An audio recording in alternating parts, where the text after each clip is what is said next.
Well, good morning. For those of you who don't know me, I'm Mary Sullivan. I'm a longtime practitioner here at Dharma Field. You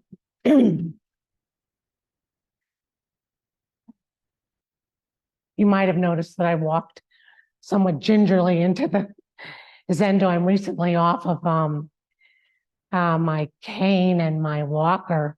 I had my knee replaced a couple of months ago, and I'm just getting used to walking around here without it. Anyway, I'm going to have to think of a title for my talk because right now I don't have one. On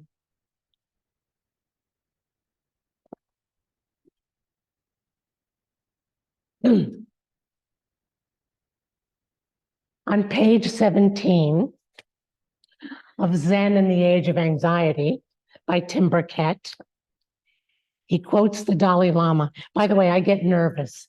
I've been giving talks now for years, but I always get nervous when I give talks. So just so you know, if you see my hands shaking slightly, that's why. So on page 17, Tim Burkett tells this story.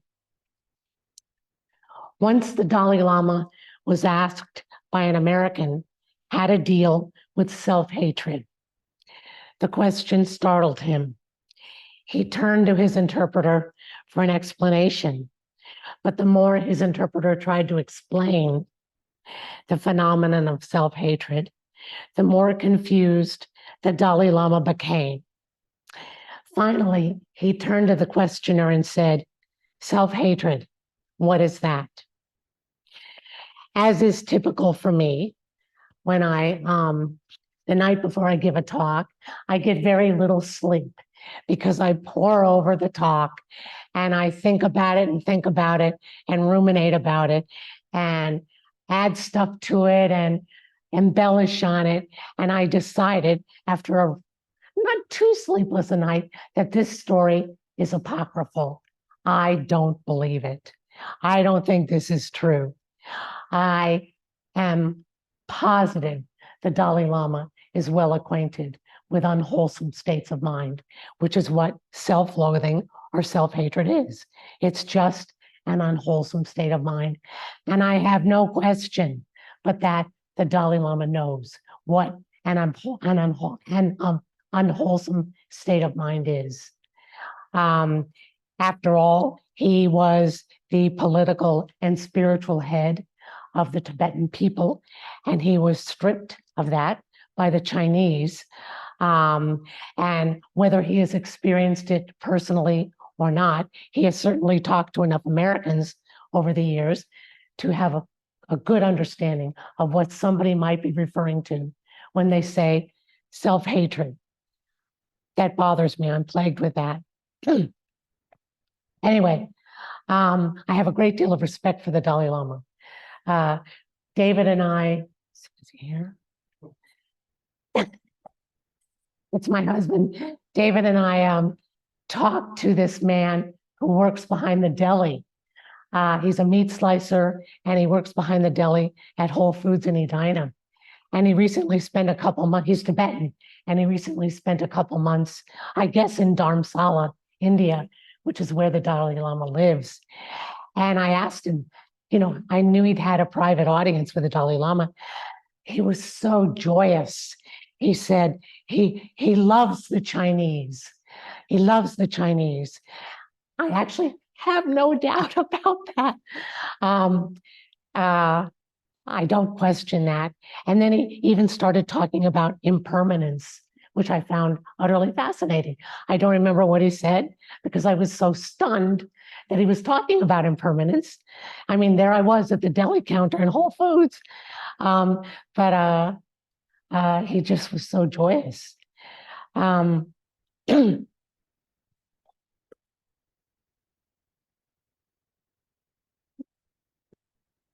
I'm slurping my water. So I've experienced self-loathing, self-hatred, an unwholesome state of mind. But I'm not going to ask for a show of hands of people who have. we just, oh, I want to say one more thing about the Dalai Lama.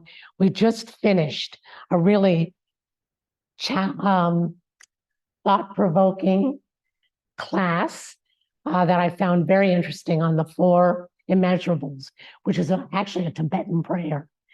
And the 4 immeasurables are loving kindness, compassion, sympathetic joy, and equanimity.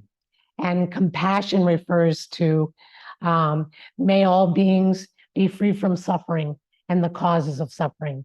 And that's another reason why I have no doubt, it's a Tibetan prayer, that the Dalai Lama is well acquainted with unwholesome states of mind, because he knows, I'm sure he's well acquainted with the suffering that such unwholesome states cause people. And I have the feeling that he works to relieve that kind of suffering and knows it. But anyway, I remember when I first started practicing meditation and began paying attention to the thoughts that arose. And of course, if I let them pass in meditation, at times I found them deeply embarrassing and was glad no one else could hear them. At other times, I found them just plain ridiculous or silly or stupid. What I didn't fully realize yet was that their content did not matter. As I practiced, I started treating them like a hot plate that I hovered my hand over. I had to pull my mind back away from them as quickly as possible so I wouldn't be burned by them. That was how I started out. When I began to notice just what was going on, after a long while, I began to realize that these thoughts in and of themselves were completely harmless, and did not need to be turned away from as quickly as possible. If allowed to, if not amplified with loathing or feelings of being repelled by them, they would simply evaporate on their own. I did not need to push them away as fast as possible. I did not need to shun them or judge myself for having them. I find that anger is possibly the most troublesome of these mental experiences. There's a lot to be said about anger, and we can always speculate on its origins. However, such speculation can feed it. What I have learned for myself, anyway, is that when I experience anger, both mentally and physically, because it is a physical experience, I want to speak out, even lash out. I've learned, but I certainly don't always practice it, that just seeing the anger as anger, just experiencing it mentally, and then not speaking, not voicing it, is practice. If I just allow it to show up, the anger will take its own course. It will burn itself up. I don't have to do anything except not feed it, not voice it, not amplify it. It will just burn itself up. It will take its own course. The Shin Cheng Ming says, let things take their own course and experience neither going nor staying. I can't say the anger goes, where the anger goes, when I just allow it to burn itself out, when I don't voice it, because ultimately it's empty of its own being, of self-nature. The Shin Cheng Ming goes on to say, obeying the nature of things, we are in accord with the way, wandering freely without annoyance. It is the nature of things simply not to hang around. That's not to say that there are not times when it is appropriate to speak out, because that's another extreme. Immediately voicing one's anger or stuffing it, as we say in psychology, that's the other extreme. One can be judicious. One can learn to express anger without hurting others in judicious and even wise ways.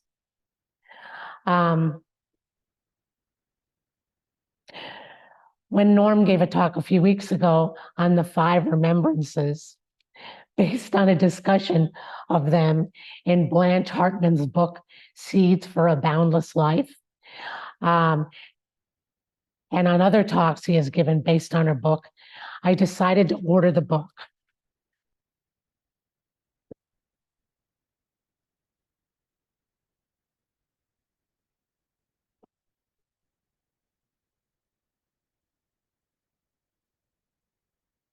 Right off the bat, upon practically just opening the book, I came across a difficult, for me anyway, teaching.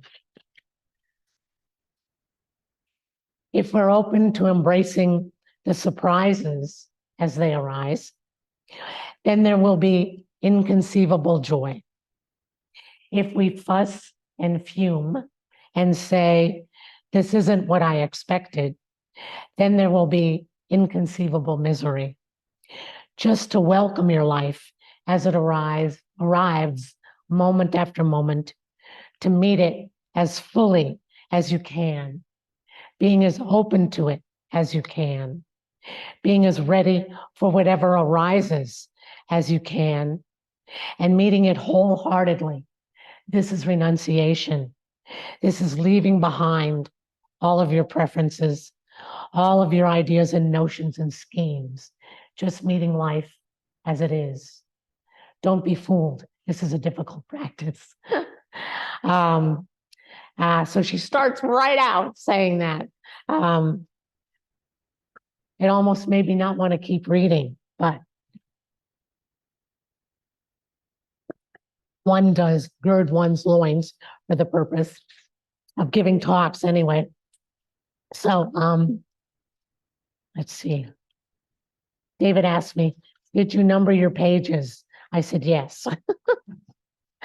Because sometimes I get lost. And that's not to say I won't get lost in my talk this time. Tim Burkett, again, in Zen in the Age of Anxiety, quotes Suzuki Roshi as saying, there are no enlightened people, only enlightened activity. And I want to read directly from Seeds for a Boundless Life about enlightened activity. What is enlightened activity? It's not as esoteric and complicated and beyond our reach as we might think.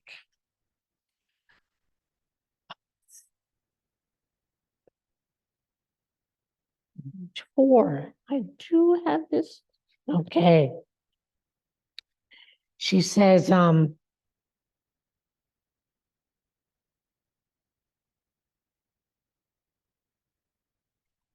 can we cultivate this mind that is free to just be awake? In Zazen, in just sitting, in sitting and noticing the busyness of our mind and all of the fixed views that we carry. Once we notice the fixed views that we are carrying around with us, the preconceptions that we are carrying around with us, then it is possible for us to let them go and say, well, maybe so, maybe not. Suzuki Roshi once said, the essence of Zen is not always so. She said, I don't know about you, but when I started to sit, I really began to see how many fixed ideas and how many views I held, how much judgment was ready right on the tip of my tongue, how much expectation, how much preoccupation I was carrying around with me all the time, and how much it got in the way of actually noticing what was happening.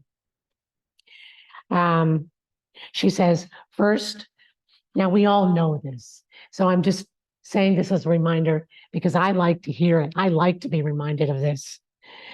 Before you can let go of preconceptions and expectations and prejudices, you have to notice them.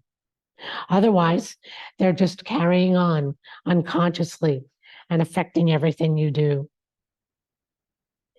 But as you sit, you begin to recognize the really persistent ones. Oh my gosh, you again? Didn't I deal with you yesterday? And again, and again. Pretty soon, you can't take them seriously. They just keep popping up and popping up and popping up. And after a while, you become really familiar with them. And you can't get buried under something once you realize that it's just an habitual state of mind and doesn't have much to do with what's right in front of you.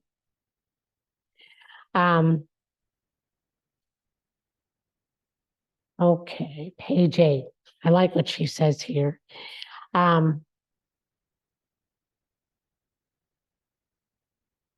This is called, she has very short chapters. So if you get tired reading her, you can read one short chapter, stop, and maybe go back to it. I don't know if you've noticed, probably you have, that when you sit down, intending just to sit, there's a lot going on.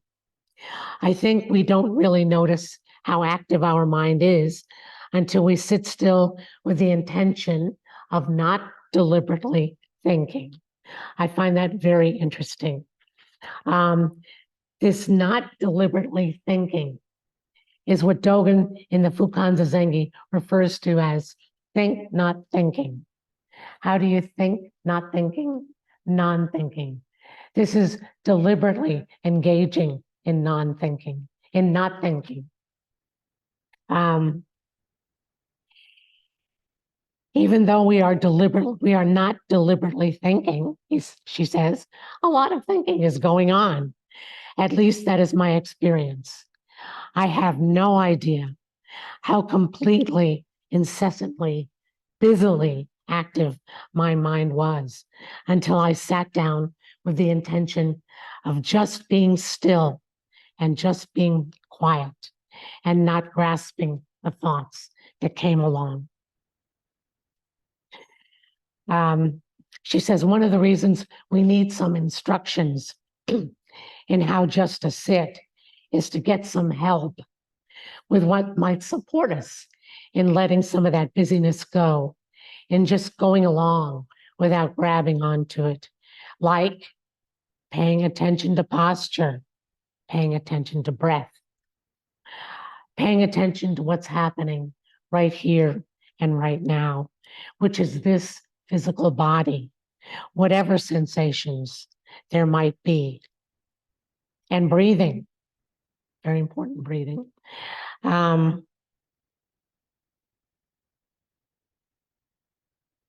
She says in the teeny tiny chapter, one who is awake. Now, this Buddha nature that we talk about is not something mysterious or arcane. Buddha just means awake, one who is awake. So we find out how to align ourselves, how to be awake, and to align ourselves with our true intention. It is our true intention to be awake, with our true being, with the wisdom and compassion that is already inherent in each being, she says, including you. Then she says, you are not the one single exception to the fact that all beings are Buddhas. You are not that exceptional.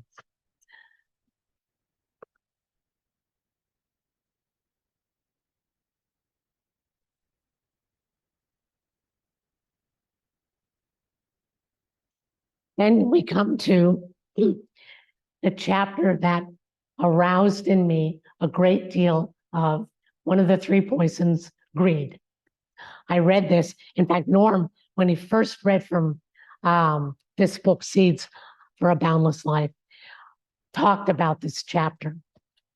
So she was an activist, a protester during the Vietnam War, living in San Francisco and attending San Francisco State University.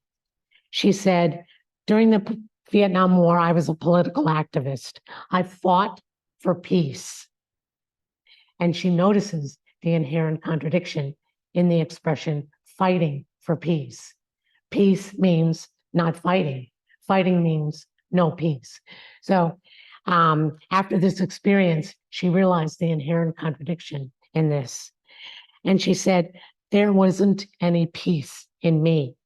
I hated the people who disagreed with me. That there was a kind of war within me. In 1968, I was just beginning to look at the way in which I was vigorously clinging to my opinions about things and denigrating others who had different opinions. When there was a strike at San Francisco State University, the people came with their masks and clubs, started poking people. And without thinking, I ducked under the hands of people to get between the police and the students. I met this riot squad policeman face to face with his mask on and everything. He was close enough to touch. I met this policeman's eyes straight on, and I had this overwhelming experience of identification, of shared identity. This was the most transformative moment of my life. Having this experience of shared identity with the riot squad policeman. It was a gift. Nothing had prepared me for it. I didn't have any conceptual basis for understanding it. The total experience was real and incontrovertible. My life as a political activist ended with that encounter because there was no longer anything to fight against. She described it to her friends. She goes on to say because she didn't understand it, she wanted to find somebody who did. And that was how she met Suzuki Roshi. She told him the story, and he seemed to know instinctively what she was talking about. So she began to study with him. She said, I knew he understood. That's how I came to be an ordained monastic. So I want to talk about this a little because when I first heard that, like I said, I was filled with this kind of greed. I wanted to have this experience. I wanted to look in the eyes of someone and experience that complete inseparability of shared identity. And as I was lying awake in the middle of the night last night, as I tend to do before a talk, it suddenly occurred to me, I recently had that experience. Friday night, David and I haven't been the Doan in a while because I've been using the walker or the cane, and David's been the Doan. Friday night, I sat next to Ann Morrow during Friday night meditation. And after meditation, I got up and I had brought my walker and left it downstairs because I was coming from work. And I have to cross East 7th Place in downtown St. Paul. And frankly, I'm terrified to cross East 7th Place at this point without my walker. So I brought my walker, but I'd left it downstairs, and I'd come upstairs, and I was out without anything, without my cane, my walker.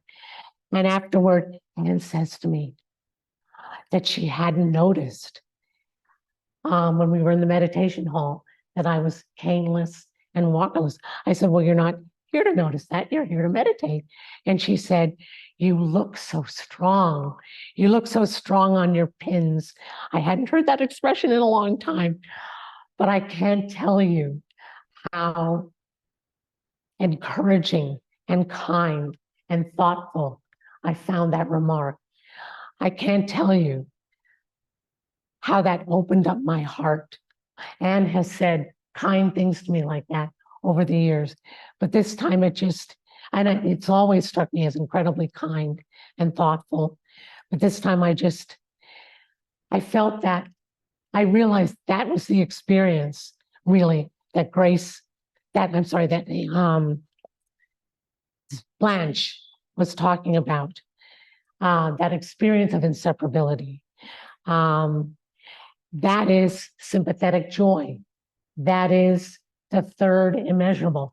That is rejoicing in the well-being of others.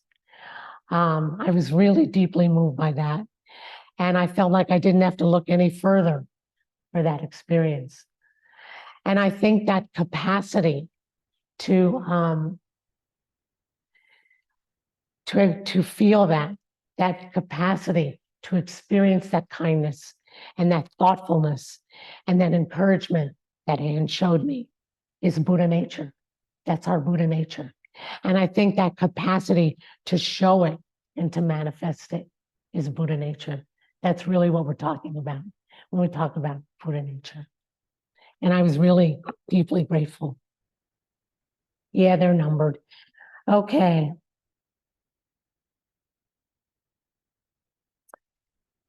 She talks about kindness to self.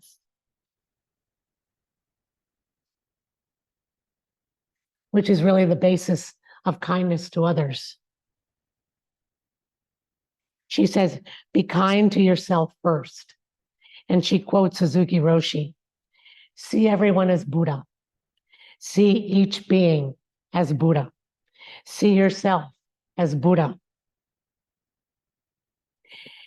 If we're all Buddha, if we're all interconnected like that, or inter-are, as Thich Nhat Hanh, a renowned master of Vietnamese Zen, would say, then an all-encompassing love has to be our experience.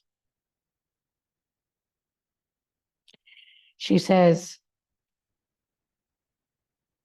well, I've already talked about this. The deep connection that I felt with Anne when she said that to me, that feeling of being interwoven and this capacity to express it, both to express it and to experience it, is Buddha nature. And I don't want to belabor them. When I wrote this, I wrote it before I went to bed last night and started thinking about the talk as I slept or while I was sleeping. She says, even though you sit trying to have the right posture and counting your breath, it may still be lifeless zazen because you're just following instructions. You're not kind enough with yourself. You think that if you follow the instructions given by some teacher, then you will have good practice. But the purpose of meditation is to encourage you to be kind with yourself. Do not count. She said, this is very important. She says, do not count your breaths just to avoid your thinking, but to take the best care you can of your breathing.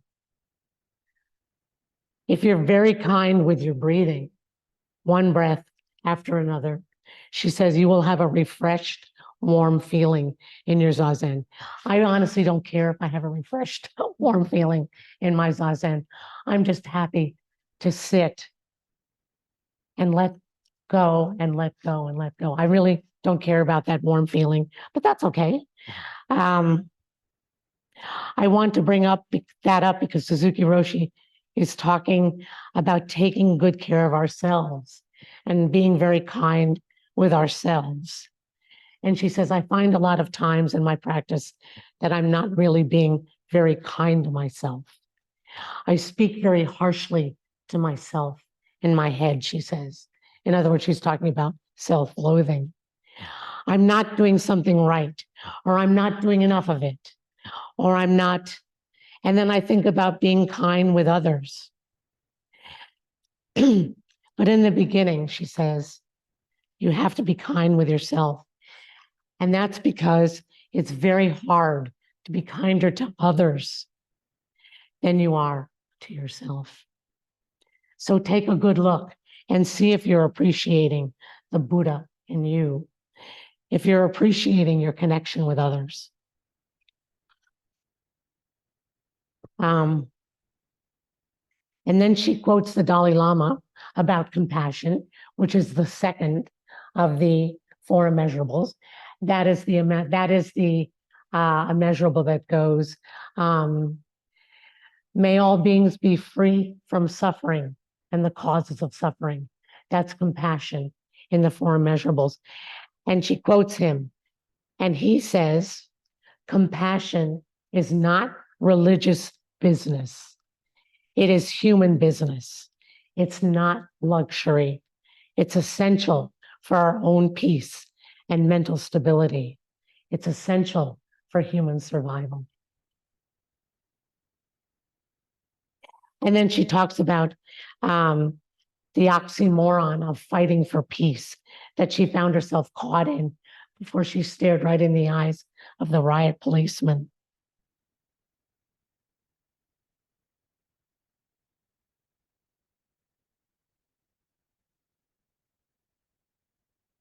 I wanted to move directly to Suzuki Roshi. Weird, I know. I want to quote from Zen Mind, Beginner's Mind.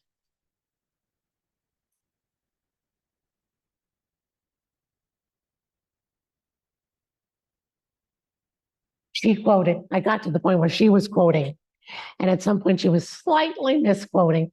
So I wanted to go directly to the source because I found that she'd made, I don't know if it was a printer error or a typo or what, but there was a slight error in what she said about what Suzuki said. I'm assuming many of you are familiar with Suzuki Roshi's book, Zen Mind, Beginner's Mind, truly a classic. But I wanted to talk about breath.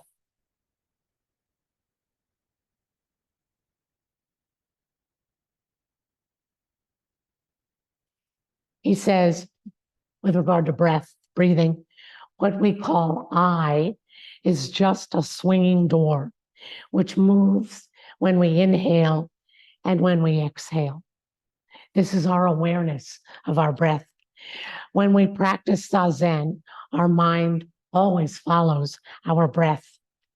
When we inhale, the air comes into the inner world. When we exhale, the air goes out to the outer world. The inner world is limitless, and the outer world is also limitless. We say inner world or outer world, but actually there is just one whole world. In this limited world, that was actually the mistake she made in her book. She said, in this limited world, but he says, in this limitless world, our throat is like a swinging door. The air comes in and goes out like someone passing through a swinging door. If you think I breathe, the I is extra. There is no you to say I. What we call I is just a swinging door, which moves when we inhale and when we exhale. It just moves. That's all. When your mind is pure and calm enough to follow this movement, there is nothing, no I, no world, no mind, no body, just a swinging door. He says, so when we practice Zazen, all that exists is the movement of the breathing, but we are aware of this movement. You should not be absent-minded. Then he talks, I don't want to spend too much time on this. I want to leave time for questions and comments. So I'm going to skip ahead, but he has wonderful things to say about this. He's in this chapter on breath. And then he says,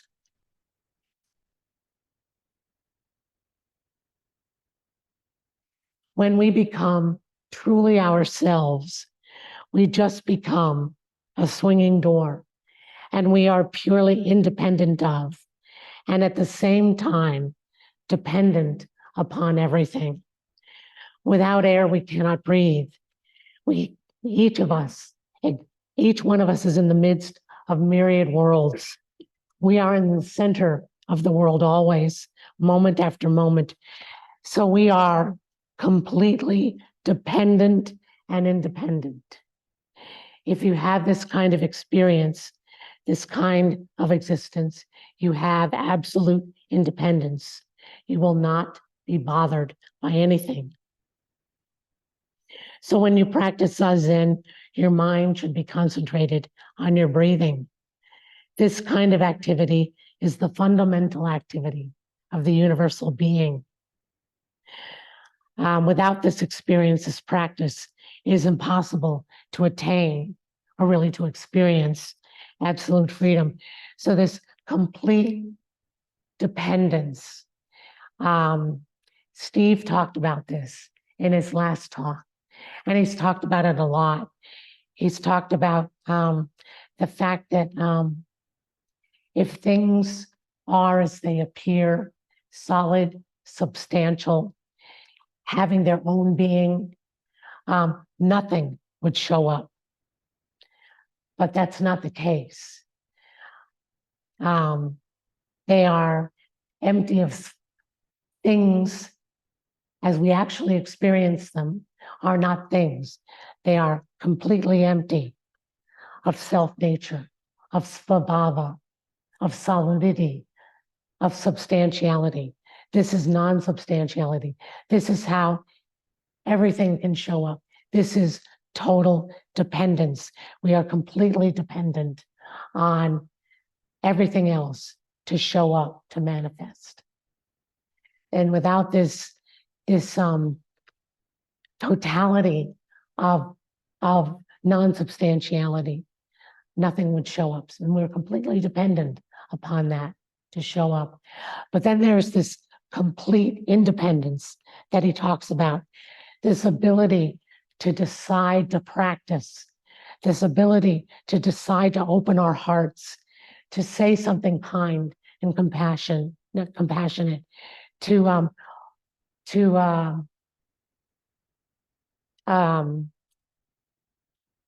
wish that all beings are free from suffering and the causes of suffering, to rejoice in the well-being of others, to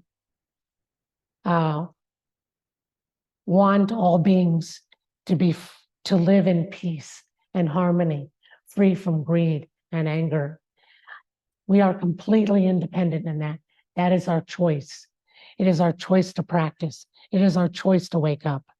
That is our independence. And that is always available to us. That is always available to us because that is our true nature.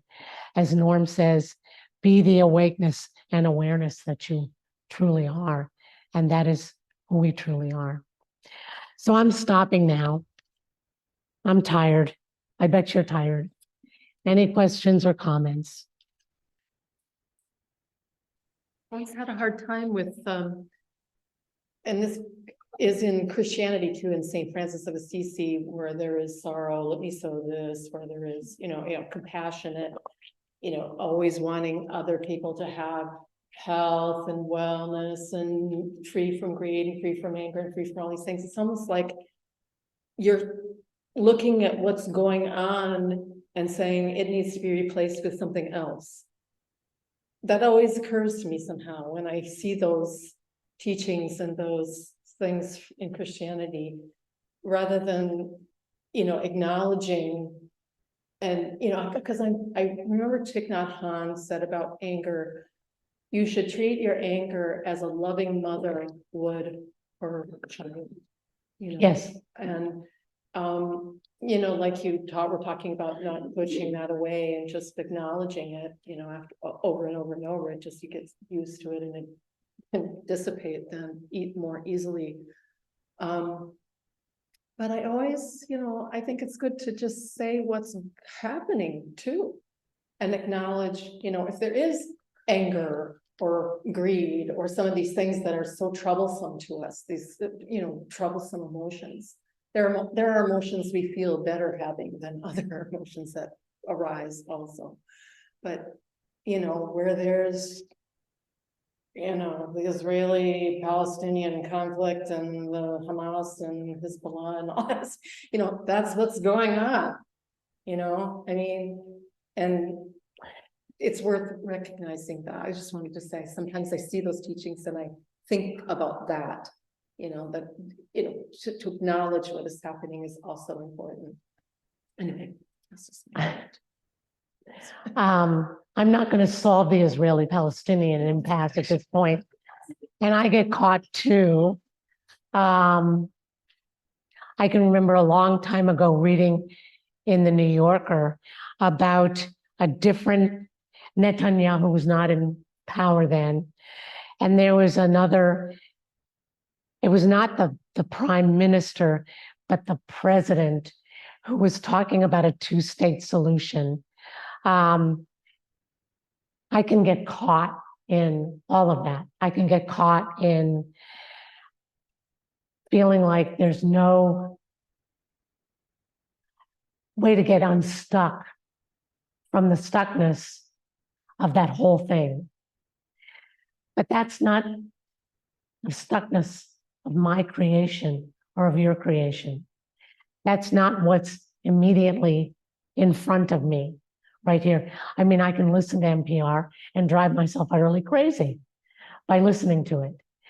And I don't think there's any contradiction between what's going on. And as I was trying to say, and it's really hard to convey, it's the nature of emptiness, of non-substantiality, for it to be possible for anything to show up, absolutely anything. Which I guess means that depending upon, but there's also intention, there's also will, you know, and she talks about that. What is your intention? Is your intention to notice? You can't really let go of anything until you've noticed it. Is your intention, like with breathing, she says, don't use the breath just to avoid thinking. So she's focusing on, in a very, it looks like a very small way, but on intention. What is your intention? Is it to be awake? Is it to be fully present to your breathing? Don't use your breathing for some other means. And I think we can get caught in, I have no solution to what's going on. If I were in charge, I try to work out a two-state solution, but nobody's asking me.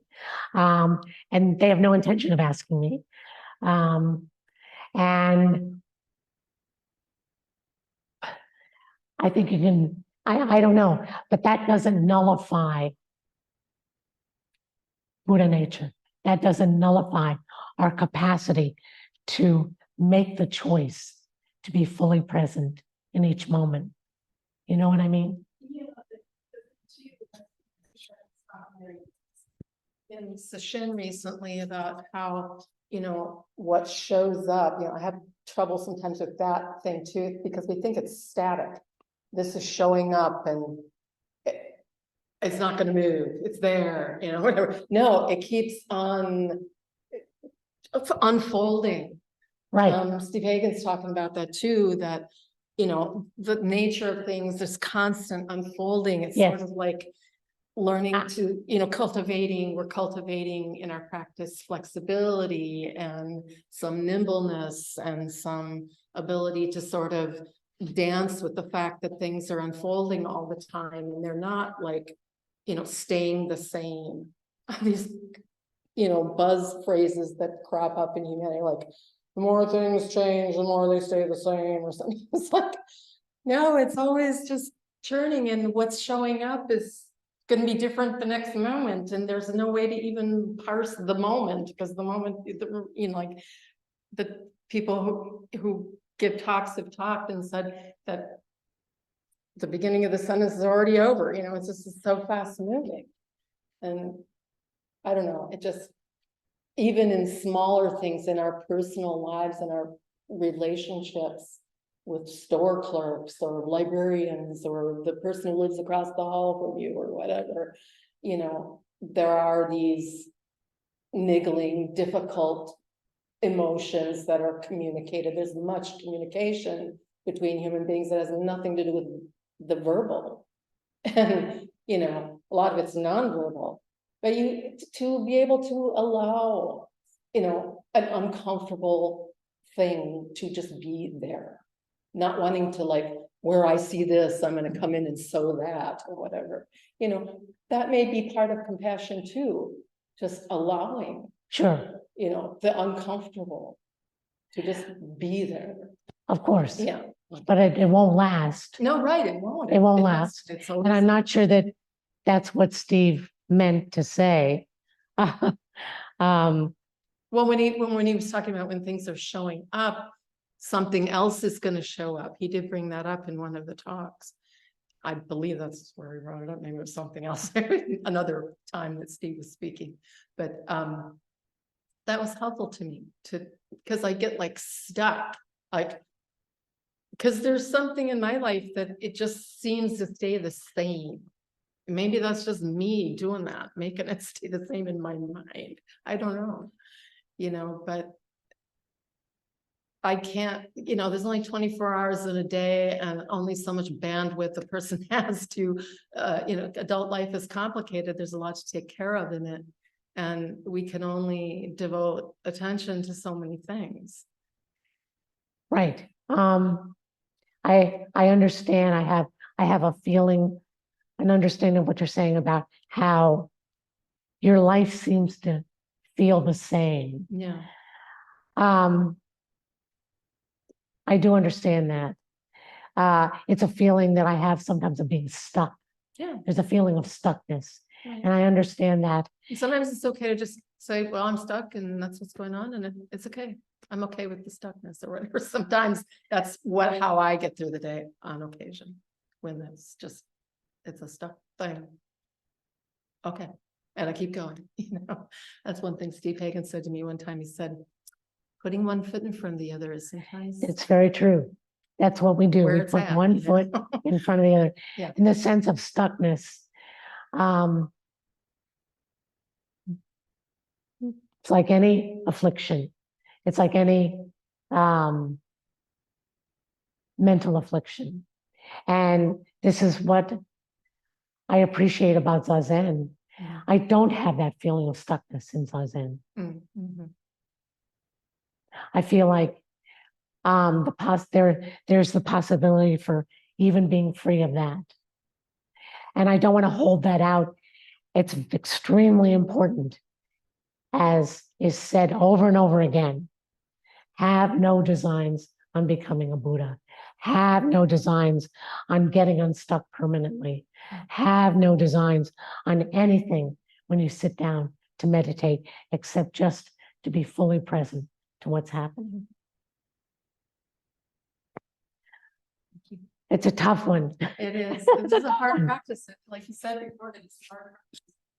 And I have to say that I'm very impressed with that little boy. You've been wonderful. You've been a very good listener. I just wanted to let you know I appreciate that. Anything else? Be patient with me. I'm going to look a little unsteady when I walk out of here. Or anything else?